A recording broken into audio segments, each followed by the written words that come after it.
Hi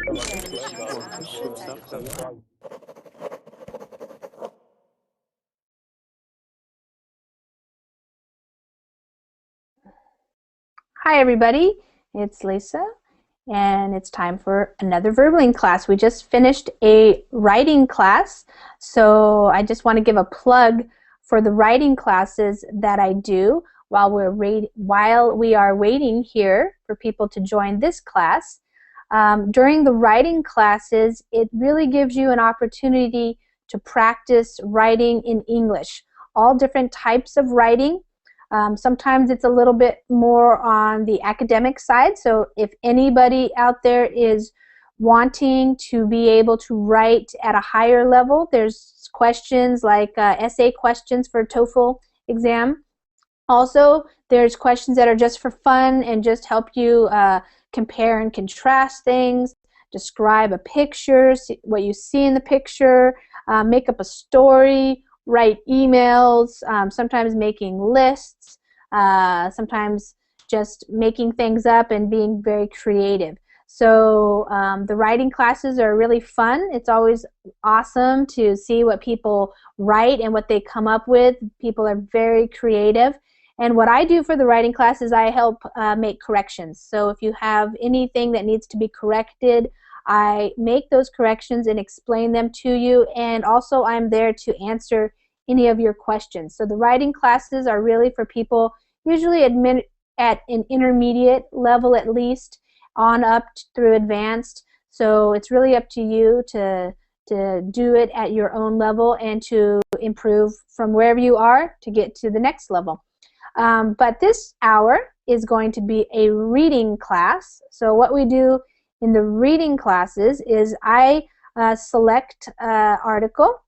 I usually try to find interesting articles that are from the internet that native English speakers would be reading, so they are not made easier for English learners. They are articles that are from websites like the New York Times or the Huffington Post. This particular article that I got for today, I saw on the CNN website. CNN, you probably have heard of.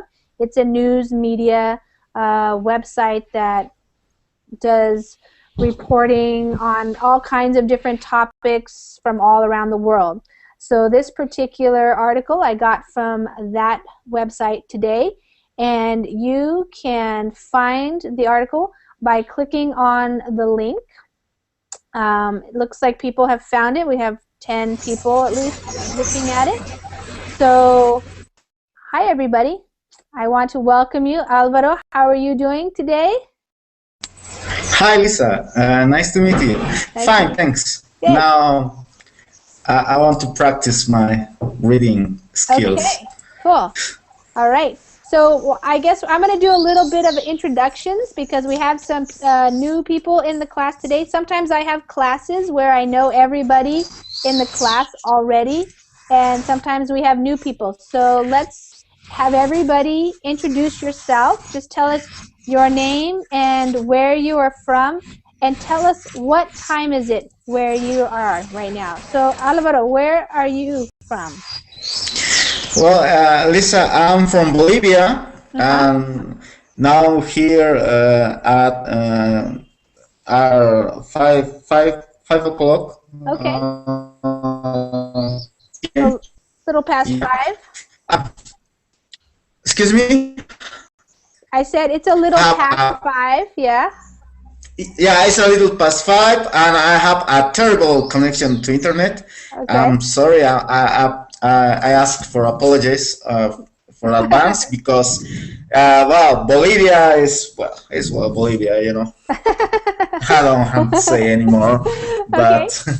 Well, let me just tell for everybody, everybody around the world is able to, well, I think some countries can't get Verbling, but most countries can get Verbling. And if you have a slower connection, what you can do is just turn off your camera so that we won't be able to see you, but usually that helps make the connection better so that the microphone sounds better and you will be able to stay in the class, because sometimes what happens is if you have a slow connection and you have your camera on, one thing that happens is we can't hear you very well. The microphone gets all messed up. And the second thing that happens is you get dropped out of the class. So I don't know why the connection gets lost. So if you want to try turning off your camera, you could do that to see if that helps. Sometimes I do that now. Okay, nice picture there. Yeah. Okay. So if you have a good internet connection, then you can keep your camera on. It's up to you. Okay, Hector, how are you doing today? How are you, Lisa? I'm doing pretty well. Why don't you introduce yourself to everybody today? Okay, hi everyone. My name is Hector Hernandez. I am from Monterrey, Mexico. I'm 27 years old, and I'm here because I like so much Lisa's classes. Okay, great. Thank you. Welcome. And Jose, how are you doing today? Jose, you look cold. You're wearing a scarf. Hello. Hi, nice to meet you, Lisa. Hi, and nice everybody. to meet you. Hi. How are you feeling today? I am feel cool. I am cool. You look like you're cold.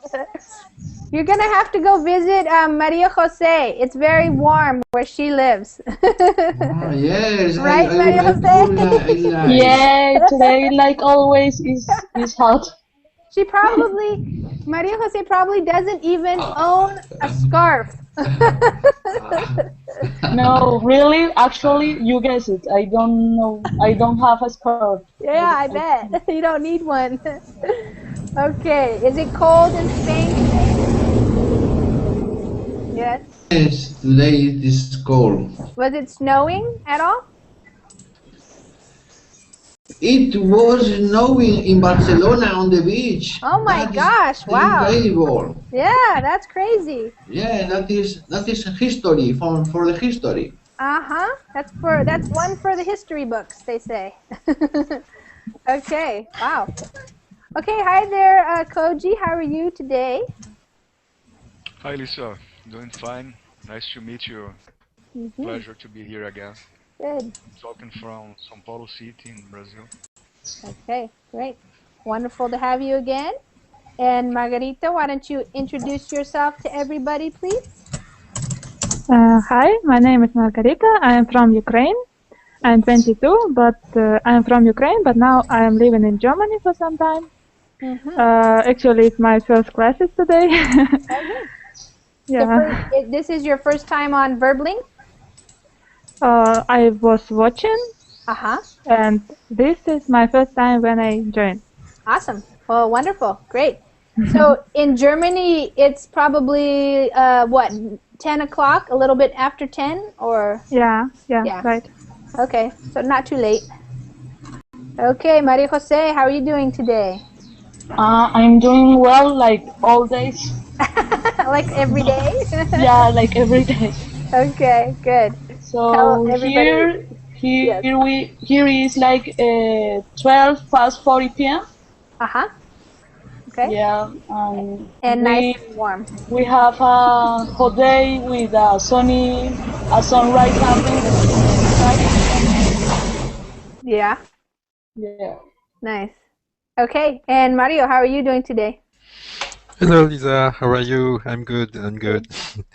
So Mario from France, and now it's 11 past 10 p.m. in France. Good. Okay, welcome. And Matthew, how are you? Hello, my name is Matthew. I'm living in France, and it's it's 11 past 10. Okay, great. And Rodrigo, how are you doing? Hi, do you hear me? Yes, I do. Okay, it's a pleasure to hear you, Lisa. Yes, nice having you in class. That's a funny picture. Oh yes, it's me. Nice. I'm from Montevideo, Uruguay, and it's a little past 7 now. Okay, great, wonderful. PM. Okay, welcome everybody. We have people from all around. And today we're going to be doing a reading class.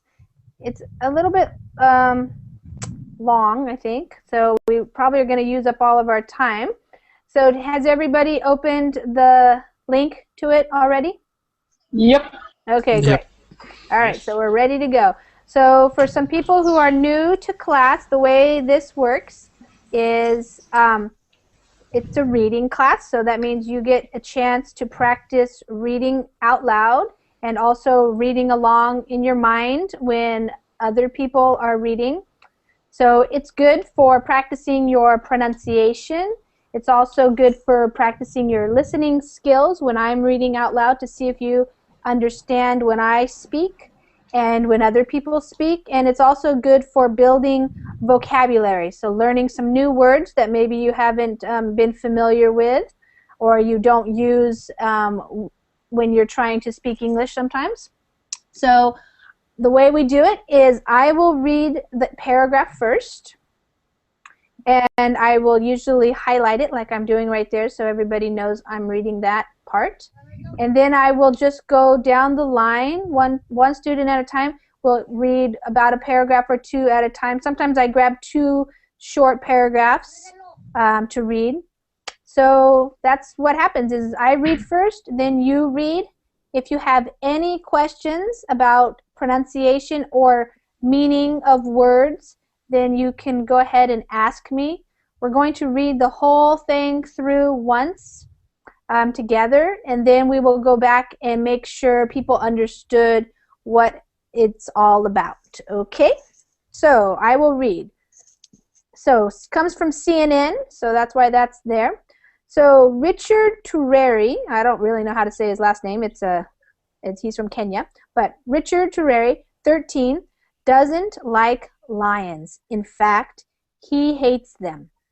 Yet this bright Maasai boy has devised an innovative solution that's helping the survival of these magnificent beasts by keeping them away from humans. Okay, Alvaro, would you like to read? Yeah, okay. Awesome. Okay. Richard Turere, 13, doesn't like lions. In fact, he hates them. Yet this bright Maasai boy has devised an innovative solutions that helps the survival of these magnificent beasts by keeping them away from humans. Okay, good. Innovative, right here. Innovative. It means new and something new. Okay. Innovative. Okay. Living on the edge of Nairobi National Park in Kenya, Tureri first became responsible for herding and safeguarding his family's cattle when he was just 9. But often, his valuable livestock would be raided by the lions roaming the park's sweet savanna grasses, leaving him to count the losses. Okay, Hector. Living on the edge of Nairobi National Park in Kenya, Tureri first became responsible for herding and safeguarding his family's cattle when he was just 9. But often his valuable, how can I say that? Valuable. But often his valuable livestock would be raided by the lions roaming the park's sweet savanna grasses, leaving him to count the losses. The losses. Losses. And this word, safeguarding. So just make sure you have that hard G sound in there. G. Safeguarding. That one right there. Safeguarding. Right. Okay. Can I ask some questions? Sure. What's the meaning of herding? Herding. Okay, so when you're working with animals, you are herding them, which means you are making sure they come together. So when he is herding the cattle, that means he's trying to get them all in a group. He's bringing them together in a group. Yep. Okay, thanks. Okay. All right. I grew up hating lions very much, says Tureri, who is from Kitengela, just south of the capital, Nairobi. They used to come at night and feed on our cattle when we were sleeping.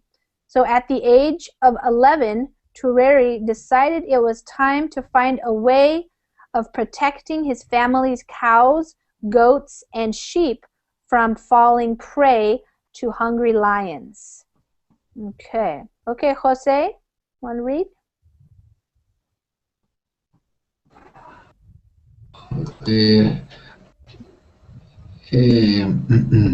I grew up hating lions very much, says Turere, who is from Kinteha, just south of the capital Nairobi. They used to come at night and feed on our cattle when we were sleeping. So at the age of 11, Turere decided it was time to find a way of protecting his family cows, goats, and sheep from falling prey to hungry lions. So I would just make sure on this pronunciation, south. You say that last TH sound, south. Okay. South. Good. South. Okay. His, I'm going to do all those. His light bulb moment came with one small observation. One day when I was walking around, he says, I discovered that the lions were scared of the moving light.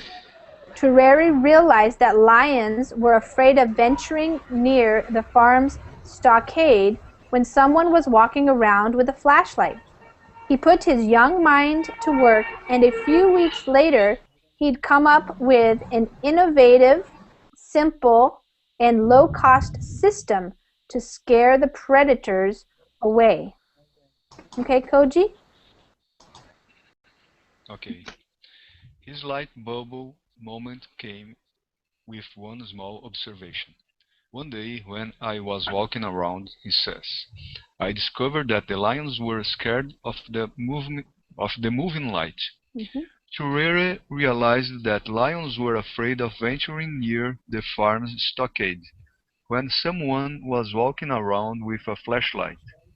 He put his young mind to work, and a few weeks later, he would come up with an innovative, simple, and low-cost system to scare the predators away. Okay, good. Again, this one is innovative. So it means new. Innovative. Innovative. Yes. Okay, he fitted a series of flashing LED bulbs onto poles around the livestock enclosure facing outward. The lights were wired to a box with switches and to an old car battery powered by a solar panel. They were designed to flicker on and off intermittently, thus tricking the lions into believing that someone was moving around carrying a flashlight. Okay, Margarita. He fitted a series of flashing LED bulbs onto poles around the livestock enclosure facing outward. The lights were wired to a box with switches and to an old car battery powered by a solar panel. They were designed to flicker on and off intermittently, thus tricking the lions into believing that someone was moving around carrying a flashlight. Okay. And it worked. Since Tureri rigged up his lion lights, his family has not lost any livestock to the wild beasts, to the great delight of his father and astonishment of his neighbors. What's even more impressive is that Tureri devised and installed the whole system by himself without ever receiving any training in electronics or engineering. The 13-year-old's remarkable ingenuity has been recognized with an invitation to the TED 2013 conference. being held this week in California, where he'll share the stage with some of the world's greatest thinkers, innovators, and scientists. Okay, Maria Jose? Okay. And it worked. Since Turere rigged up his lion lights, his family has not lost any livestock to the wild beasts, to the great delight of his father and astonishment of his neighbors. What's even more impressive is that Turere devised and installed the whole system by himself, without ever receiving any training in electronics or engineering. The 13-year-old remarkable ingenuity has been recognized with an invitation to the TAD 2013 conference being held this week in California, where he'll share the stage with some of the world's greatest thinkers, innovators, and scientists. Good. Just this word up here, wild. Wild. Yeah, wild. And yeah, actually, I don't know if you guys know TED Talks. There's a link right there if you guys want to go check that out. That's a really, they have conferences every year where they have some of the these thinkers and innovators and scientists, people who come and they give 20-minute talks. And they're usually pretty interesting, and you can see a lot of them on YouTube. So if you're interested in that type of stuff. Okay. So we have here, I did it myself. No one taught me. I just came up with it, says Turere. I had to look after my dad's cows and make sure that they were safe. Human-wildlife conflict. Nairobi is the world's only capital with a national park where wild lions, rhinos, and other beasts roam free against the urban backdrop of skyscrapers rising from the nearby bustling city center. Each year, thousands of camera-toting tourists visit the park, which is fenced along its northern boundary but open in the south, hoping to catch a glimpse of the lions inhabiting its rolling plains and valleys. Okay, Mario? Yes. Okay. I did it myself, and no one taught me. I just came up with it. Say Turere. I had to look after my dad's cows and make sure that they were safe. Human-wildlife conflict.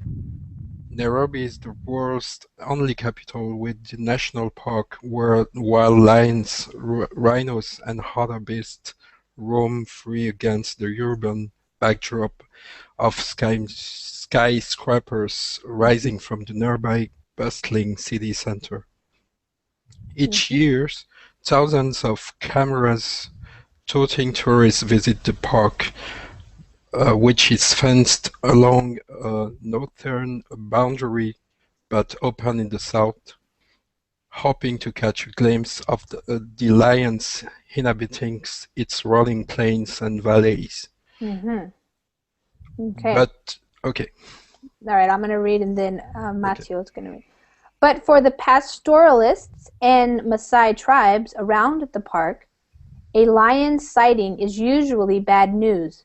Valuable livestock are often lost to lions looking for easy prey, prompting rural communities to take matters into their own hands.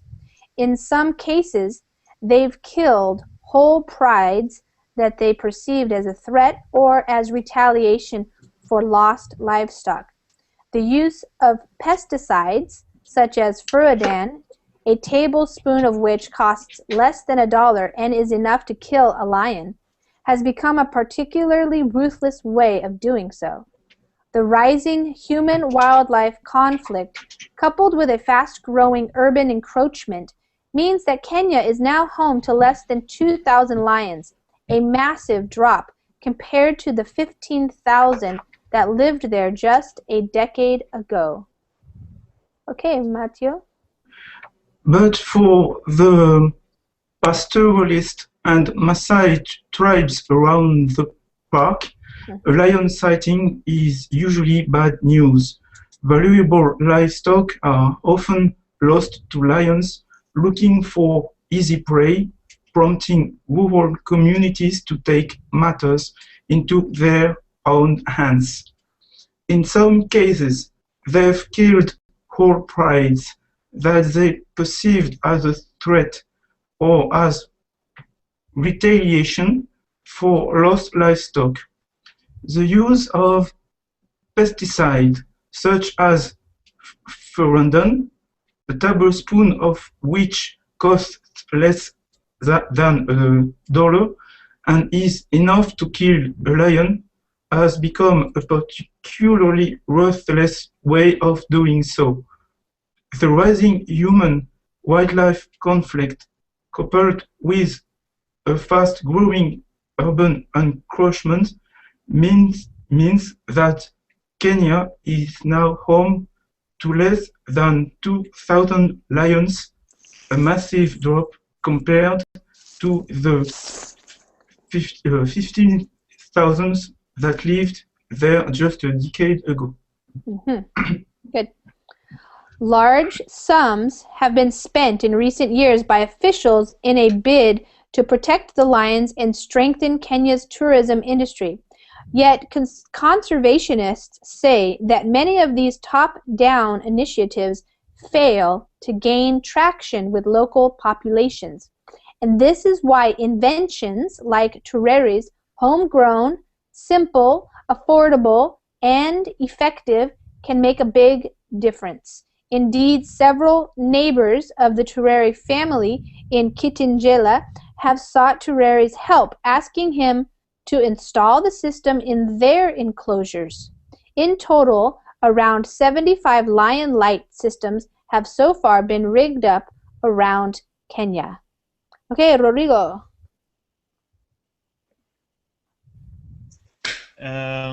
Large sums have been spent in recent years by officials in a bid to protect the lions and strengthen Kenya's tourism. How? Strengthen Kenya's tourism industry. Tourism industry. Yes. Yet, conservationists say that many of these top-down initiatives fail to gain traction with local populations, and this is why inventions like Turere's homegrown, simple, affordable, and effective can make a big difference. Indeed, several neighbors of the Turere family in Kitengela have sought Turere's help, asking him to install the system in their enclosures.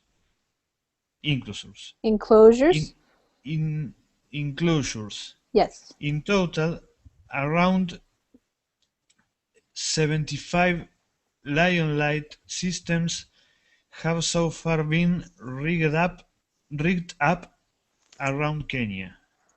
Okay, good. This is a solution that was invented by somebody in the community, explains Paula Kahumbu, Executive Director of the Kenya Land Conservation Trust and Chairman of the Friends of Nairobi National Park. Therefore, the support for it is very high. Okay, Alvaro? Okay. This is a solution that was invented by somebody in the community, explains Paul Kahumbu, Executive Director of the Kenya Land Conservation Trust and Chairman of the Friends of Nairobi National Park. Therefore, the support for it is very high. Good. Okay, bright ideas, bright future. Kahumbu and her colleagues first came across Turere's innovation some 2 years ago in the course of their field work. Stunned by the boy's achievements, they helped him get a scholarship at Brookhouse International School, one of Kenya's top educational institutions, where he started last April. Okay, Hector? Bright ideas, bright future. Kahumbu and her college first came across Tureiri's innovation some 2 years ago in the course of their fieldwork. Stunned by the boy's achievements, they helped him get a scholarship at Brockhouse International School, one of Kenya's top educational institutions, where he started last April. Good. Richard is quite an extraordinary boy, says Kahumbu. She describes him as a very smart, curious, and surprisingly confident boy for his age and background, okay, so that's who has, if you can put it that way, but who has integrated smoothly among his new classmates, most of whom are from wealthy families. Okay, Jose? Richard is quite an extraordinary boy, says Kahumbu. She describes him as a very smart, curious, and surprisingly confident boy for his age and background, who has integrated smoothly among his new classmates, most of whom are from wealthy families. This one is classmates. Classmate. Mates. Okay. One thing that's unique about Richard is that if you give him a problem, he'll keep working at it until he can fix it, she adds. He doesn't give up. He doesn't find things too difficult. He's not afraid of being unable to do something. And I think this is why he is such a good innovator, because he's not worried that it might not work. He's going to try and do it anyway. Okay, Koji? One thing that's unique about Richard is that if you give him a problem, he will keep working at it until he can fix it, she adds. He doesn't give up. He doesn't find things too difficult. He's not afraid of being unable to do something, and I think this is why he is such a good innovator, because he's not worried that it might not work. He's going to try and do it anyway. Tureiri says his dream is to work in aviation when he grows up. 3 years ago, when I was in the savannah herding my father's cattle, I used to see the planes flying over and landing at the airport, and I was like, one day I'll be a pilot and an aircraft engineer, he says. For this remarkable boy, it's clear that the sky is the limit. Okay, Margarita? Okay. Tureiri says his dream is to work in aviation when he grows up. 3 years ago, when I was in the savannah herding my father's cattle, I used to see the planes flying over and landing at the airport, and I was like, one day I will be a pilot and an aircraft engineer, he says. For this remarkable boy, it's clear that the sky is the limit. Okay, great. All right, so that's the article. Now we're going to go back to the top and make sure that we all understand some of the vocabulary words that may be difficult for people. We're going to take it one paragraph at a time so we can make sure everybody is on the same page. Let's see. Oh, good. Hector, you came back. Good. Okay. All right, so number one, I'm going to read it, but I'll read it quickly now so we can get through it. Richard Tureiri, 13, doesn't like lions. In fact, he hates them. Yet this bright Maasai boy has devised an innovative solution that's helping the survival of these magnificent beasts by keeping them away from humans. Okay, what does the word devised mean? Maria Jose, do you understand that? He devised... Yeah, like an artifact, like a machine, like an artifact, like something technological that helps them to keep away lions. Right, but the specific word devise means what? It says, yet this bright Maasai boy has devised. how do you say? Can I say artifact? No. Invented? It's a verb. Yeah, invented. That's what I was looking for. He developed. So it's a verb. He has devised. So he has developed or invented or made up. So it's when he made something. He devised an innovative. Anybody remember what I said innovative means? Yeah, new. New, right. It's new, basically. Anytime we say an innovative solution or that means something that somebody else hasn't done before. Okay? And solution. What is a solution? Excuse me. Uh-huh. So devised is the adjective to development. No, it's the verb. It's a verb. So to devise also means to make devise. or to invent. So I could also say, yet this bright Maasai boy has made or has invented or has created. You could use all those different words. Okay. It means he came up with it, with the idea. Yeah. So he devised the idea. He came up with the idea. And it's a solution to the problem. What was the problem? Maria Jose, you were just, I think, mentioning it. What was the problem that he was working with? The lions attacked his cows. Uh-huh. Right. So the problem is that these families, so I don't know if people know about the Maasai culture, but they own big herds of cattle, and that's how they often live. They use the cattle for meat and for milk and for skins and things, to make things, and also to trade. And so it's very important for the Maasai to take care of their cattle, and if they lose one, because the lions come and eat them, then that's like for us losing money, right? Or that's like somebody coming and stealing your bike or maybe your car or something like that, because we don't herd cattle nowadays for people who are living in the cities and things like that.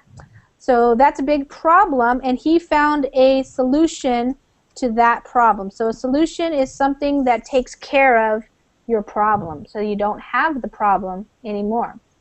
All right, so let's see, that's helping the survival. Everybody understands the word survival, right?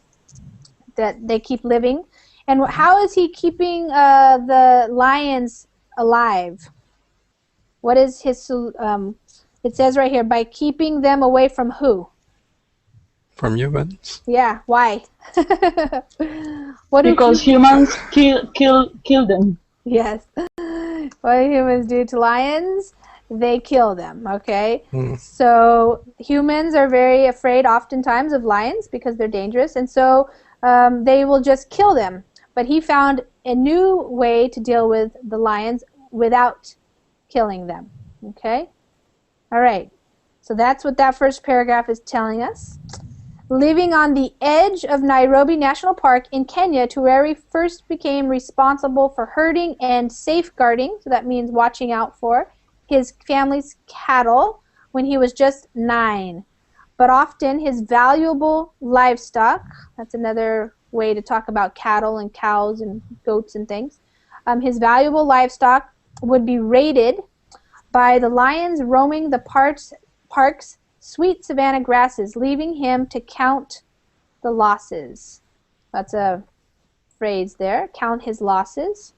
All right, so everybody understand that paragraph? How old was he when he first started herding his cattle?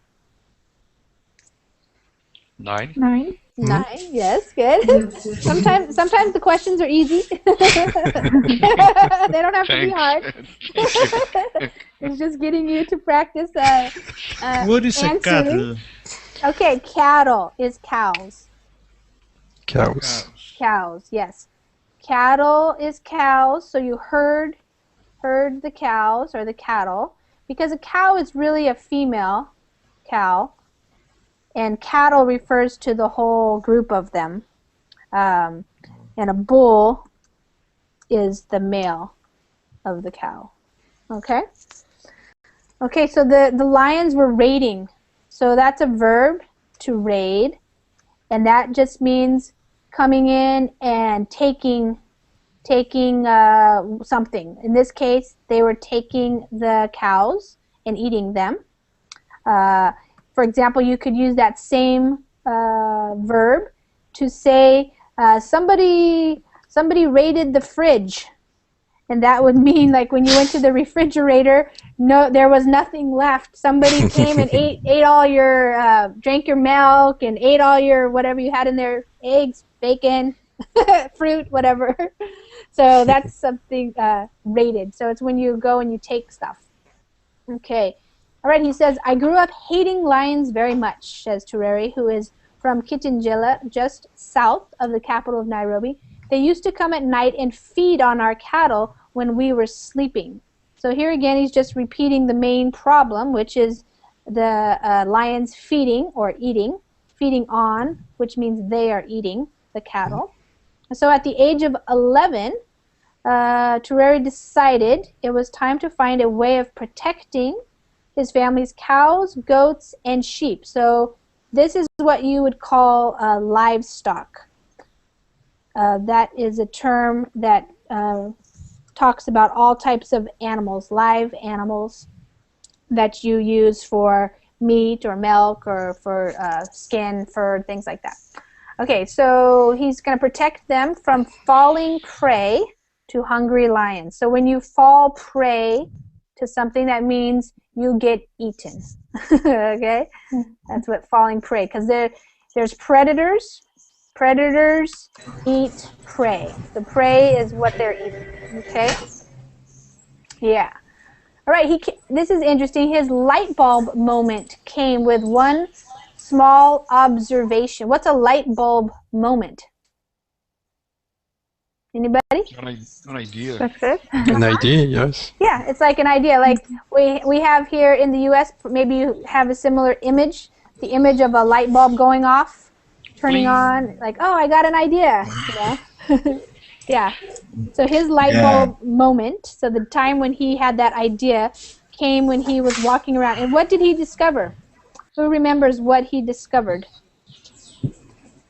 Lions are afraid of light in movement because they think that maybe humans are walking around. Mm-hmm. Exactly. So he discovered that lions are afraid of flashing lights because he noticed that when people were walking around with the flashlights, that lions seemed afraid. Okay, and that's what it says here. Tureri realized, so that means he discovered, or he finally understood, that lions were afraid of venturing near, so that means coming close by, to the farm's stockade. Whoops.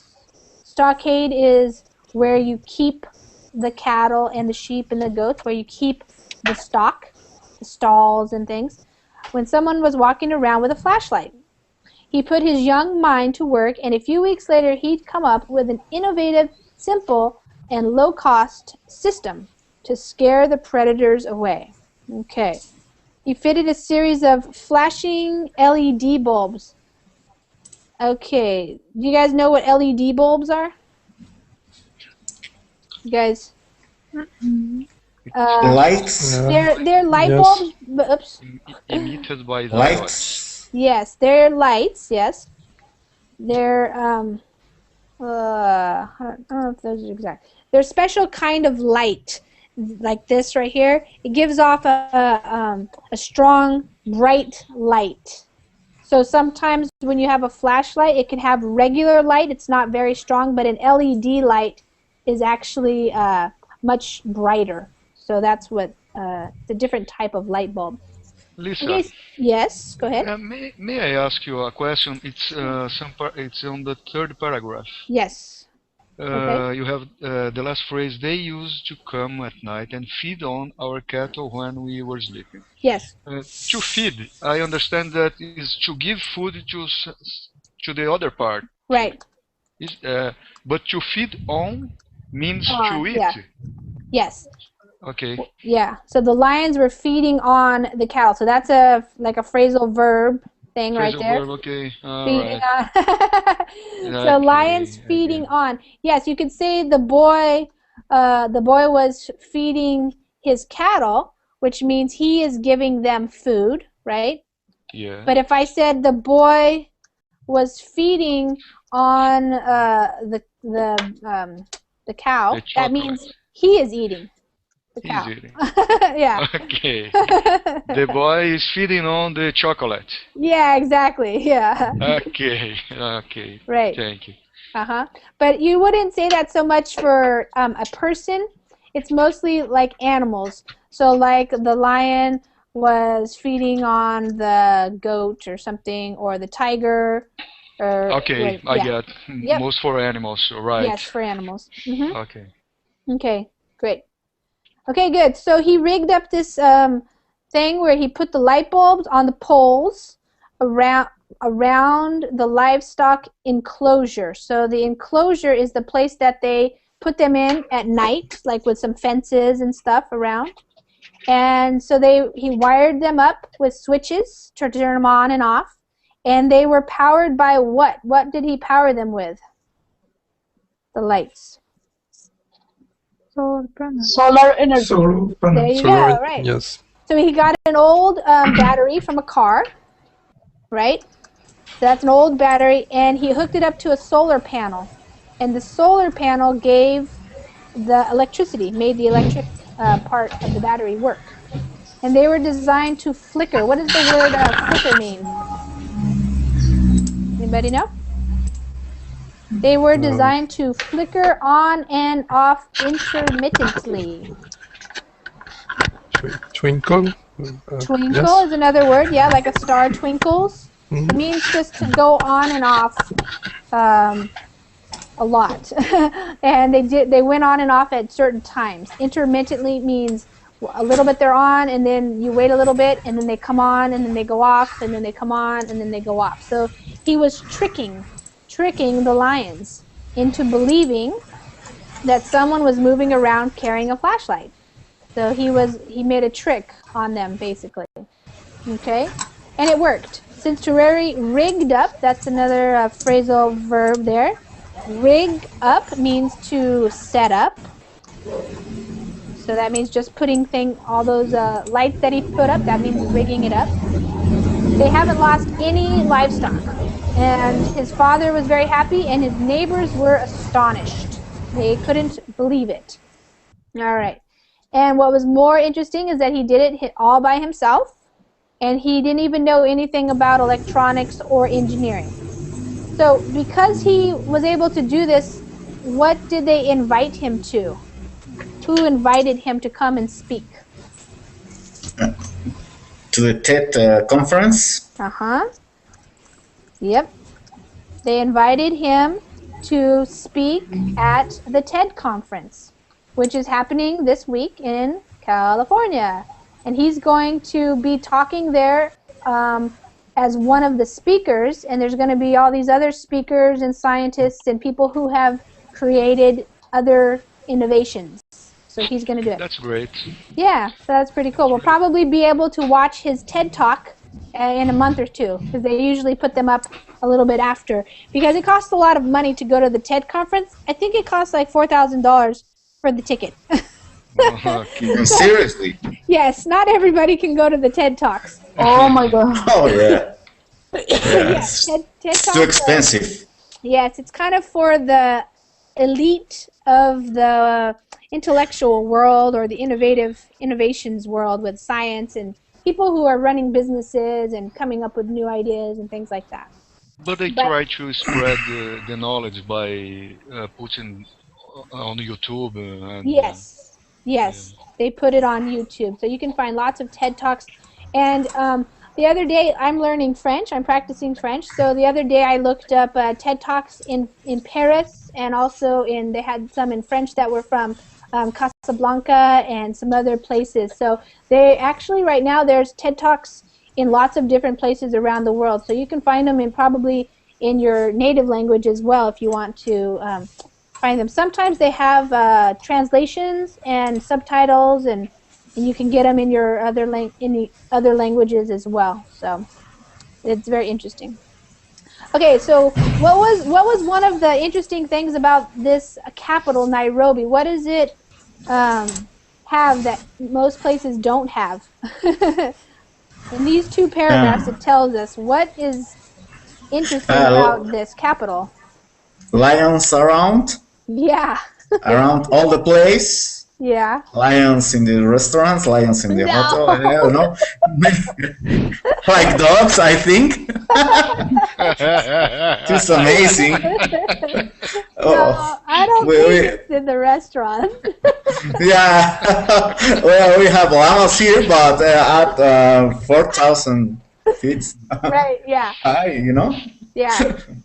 Well, okay, so you could answer it by saying that Nairobi has a national park and where they let wild lions, rhinos, and other beasts roam free.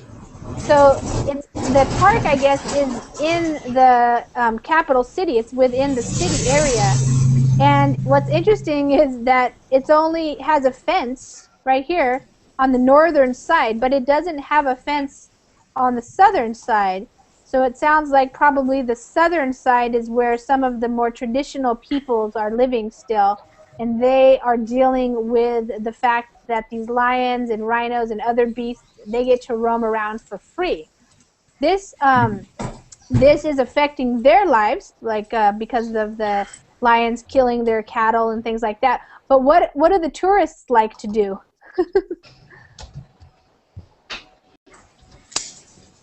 Take a lot of pictures. Yes, because this is what we have here. Camera toting. What does it mean if you're a camera toting tourist?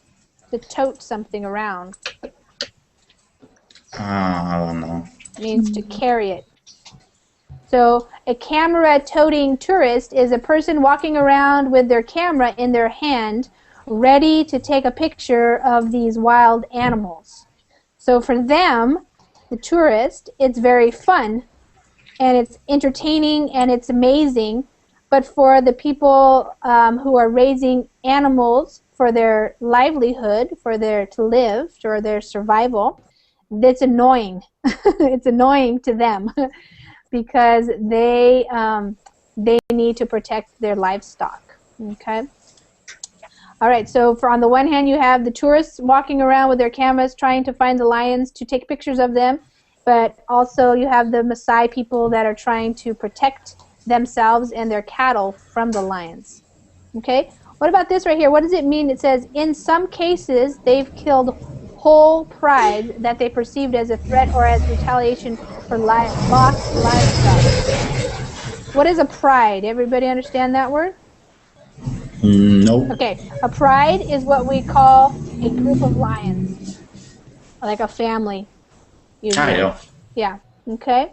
So sometimes the Maasai people, they got so angry because the lions were killing their cattle or something, that they killed a whole family. About the pride explanation, please?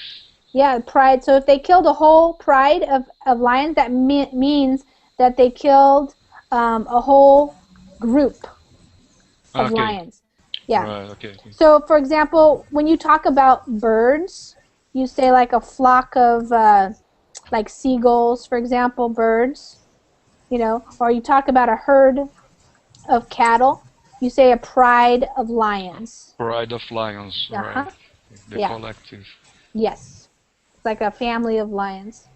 And retaliation, does everybody understand that word? When you do something to retaliate, that means you're doing it to get back at someone for doing something, like revenge.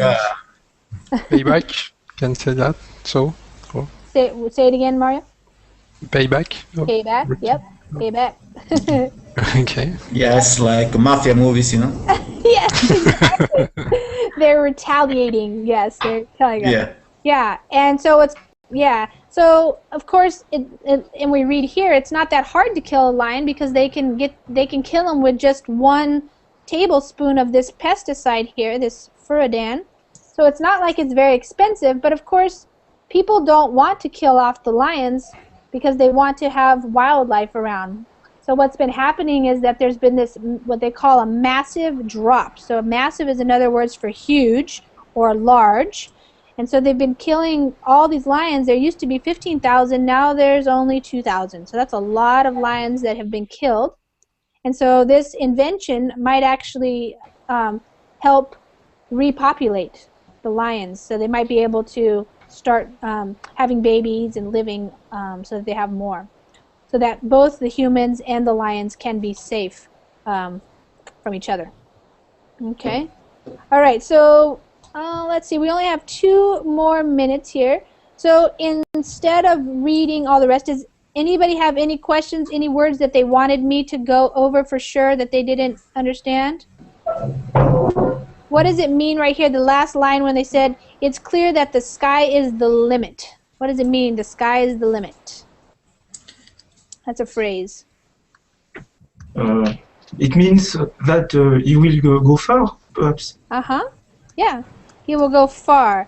The sky is the limit. So that means that for this young boy, he was already so clever to come up with this invention that who knows what he might create.